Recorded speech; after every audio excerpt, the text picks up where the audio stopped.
Je m'appelle Lansine Kamara, dit Farafina, artisan sculpteur de profession. Bon,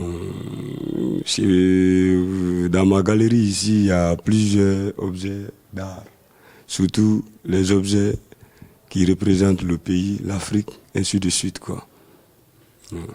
Bon, tu sais, chaque activité, il y a les petites difficultés, mais surtout au niveau de la sculpture, nous, on travaille avec des bois qui sont déjà morts, des bois qui sont déjà morts secs.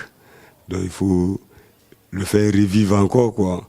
Donc, souvent, ça nous pose des problèmes un peu par rapport aux différentes qualités, parce que ce n'est pas tous les bois qu'on prend pour faire la sculpture. Donc, on a certains bois même, ça vient du Mali, vers le désert, tout ça là, tel que l'ébène.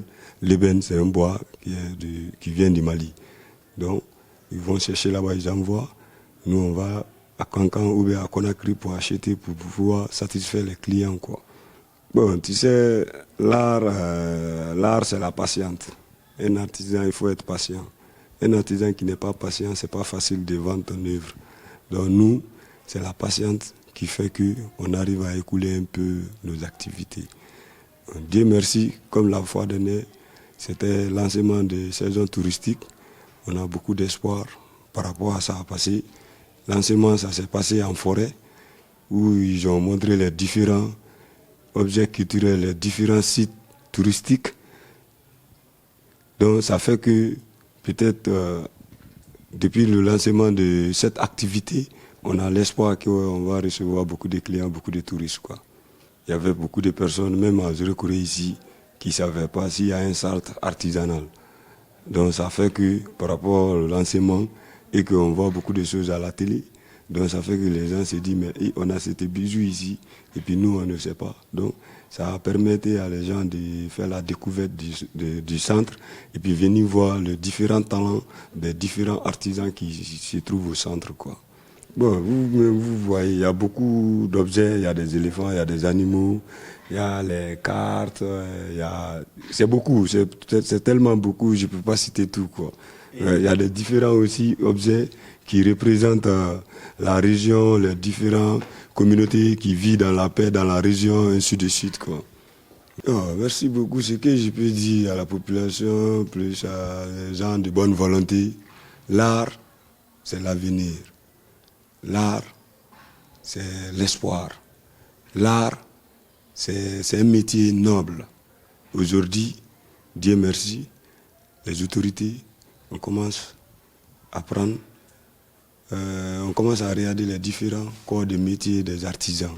Et c'est, tu vois. Donc, mais on ne peut pas finir d'aider, il faut aider toujours. Parce que quand tu es enfant, tu dois grandir. Actuellement, la jeunesse, tant que notre métier là n'est pas valorisé, la jeunesse ne peut pas prendre ça. Parce que d'autres, quand ils viennent voir, ils ne voient pas ça comme un métier, quoi. Parce qu'ils se disent quoi? Tu es mon grand, à chaque fois je viens te voir, tu fabriques les choses, mais toujours tu es là, ça n'avance pas. Alors que le monde modèle actuellement est basé sur le matériel. Donc ça fait que, actuellement là, si on n'est pas bien soutenu, si on n'est pas soutenu, si on n'a pas fait la promotion des artisans, arrivé à un certain moment, on n'aura pas d'artisans. Tu imagines, nous on a été les dernières générations. Moi je vais apprendre, mais pour apprendre quelqu'un, il faut que la personne aime d'abord le travail. Mais toi tu veux apprendre un métier. Lui qui t'apprend d'abord, il est là, il est assis, si ce n'est pas le courage, vous voyez, le centre, c'est grand, c'est joli, mais c'est vide. Pourquoi? Parce qu'il n'y a pas d'activité, il n'y a rien. Donc nous, si ce n'est pas le courage, si ce n'est pas parce qu'on a l'amour de ce métier, déjà on est quitté dedans. Mais la vie c'est un combat, c'est toujours ça. On a toujours encore l'espoir que ça va aller un jour, ça ira un jour. Voilà pourquoi on ne peut pas obliger les gens de venir apprendre. Parce qu'il faut apprendre à quelqu'un où il peut voir au moins un avantage. Mais toi-même qui es là, d'abord, tu vis du jour au lendemain. Donc, si quelque chose bouge là, aujourd'hui là, le rêve de tout le monde c'est pour être commerçant, non? Quand tu vas au marché, les commerçants, tout le monde est devenu commerçant. On ne sait même pas qui va venir acheter. Tu sais pourquoi? Parce que quand tu es là-bas, tu vois l'argent, ça circule, on voit, c'est comme ça. Donc les marchandises sont plus beaucoup, les vendeurs sont plus beaucoup que les acheteurs. Donc tout le monde est rentré dedans.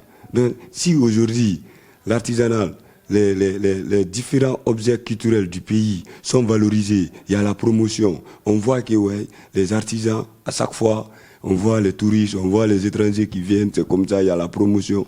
D'autres personnes vont dire, nous on néglige le travail là, le travail là c'est un grand travail, hein, on doit aller apprendre. Donc c'est ça, toute chose c'est la promotion. Nous quand même on a le courage de créer, on va toujours continuer à créer, mais on ne peut pas faire seul. Dieu merci, comme façon que vous êtes venus comme ça là. C'est une manière aussi de faire notre promotion. Donc nous, tout ce qu'on peut demander, c'est la promotion. Quand il y a une bonne promotion, il y a l'avantage.